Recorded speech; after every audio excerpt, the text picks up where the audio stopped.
бір бай кісінің қолында ұзақ қызмет қылған досы болады. Құрылыс жағын алып жүрген да оның жұмысында. Bir күні келіп айтады, енді Басеке маған демалыс береді.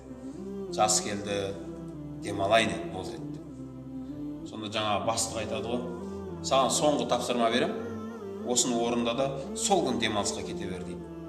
Сөйтіп бір әдемі көлдің жағасына келеді да, мынау жерге маған әдемі үй салып бер дейді. Сол үйді бітірген күні саған демалыс берем дейді. Міне мынау қазынашы, қанша ақша керек, қандай құрал сайман керек, бәрін ал. Қанша ақша жұмсадың деп айтпаймын. Қалағаныңша жұмса, бітіріп берсең болды. Содан анау кіріседі ғой, құрылысшылар табады. Үй соғу керек қой. Фундаментке мысалы өзіміздің тілмен айтайық. Арматура салу керек па? Оны салмайды. Уақыт жоқ өйткені. Кетеді. Төбеде дуалдарға сейсмопояс құю керек па? Оны құймайды. Уақыт жоқ оған. Байлау керек деген жерлер байланбайды. Енді былайша айтқан кезде 3 айдың ішінде үлкен тамды бітіріп тастайды ғой. Сөйтеді де келеді де бастығына кілтті береді. Міне, кілт. Ол маған енді демалыс берді. Бастығы жарайды, жүріңіз, көрейік үйді деп келеді де, сізге Алла разы болсын. Өте ұзақ жылдар адал еңбек еттіңіз ғой.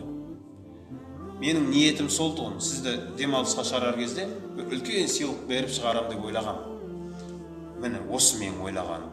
Мына үй сізге сыйлық. Осы үйді алып демалысқа шығыңыз. Жаңағы кісі жылайды. Неге жылайсың дегеніңізді айтады. Басеке, егер мына үйдің менің өзіме екенін білгенімде дейді, мен бұны басқаша соғар едім. Мынау үй ұзаққа бармайды дейді мына үй. Бұның сапасы өте нашар. Мен өзіме екенін білгенімде бұның сапасын керемет қылар едім дейді. Сонда бастық айтады, бұл өмір сондай. Әр адам біреуге не қалайды, түбінде соны өзі алады дейді. Тақырып түсінікті болды ма? Бізде осындай, біздің өмір осындай. Біздер қазір жігіттер адамдардың көзіне әдемі, адал болып көрінгіміз келеді да. Адамдардың сыртында көрмей тұрса болды. Бізге көз көрмесе болды. Білгеніміз істеп кетеміз. Мысалы үшін қараңызшы. Мен біреудің жылқысын бағам. Сондаймыз ғой қазір. Егесі тұрған кезде жылқыны сылап, мақтап, тарап, егесі кетсе оны жаңағы шоқпармен ұрып, бізде Раббымыз Алла көріп тұр ғой деген тақырып жоқ. Бізде егесі көрмесе болды да. Біз Алла тағаланың көріп тұрғанын ұмытып кеткенбіз. Керек десеңіз, сөйлеген өзінде біз мынандай тойларда, көпшіліктің алдында әдемі сөйлеуге тырысамыз, өйткені көздер тұр ғой. Қарапайым жерде, өзіміздің кішігірім жерде не болса соны айта береміз. Біз Алла тағаланың жазушы періштелері бар деген нәрсені ұмытып қалғанбыз да. Жігіттер, бұл нәрсе байға, кедейге, не болмаса бір қызметтегі адамға қатысты емес. Бұл барлық адам баласына қатысты нәрсе. Қай жерде жұмыс істейсіз? Адамдарға адал болыңыз. Біліп алыңыз, сіз адамдарға қандайсыз?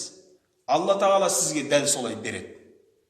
Егер мен бақытты болғың келді ма, Алла сенің ойлағаның бәрін бере бермейді. Сіз өзіңізге қалағанды Алла бере бермейді. Сіз айтады ғой, мұсылман біреуге қалағанын, өзіне қалағанын біреуге қалау керек дейді да.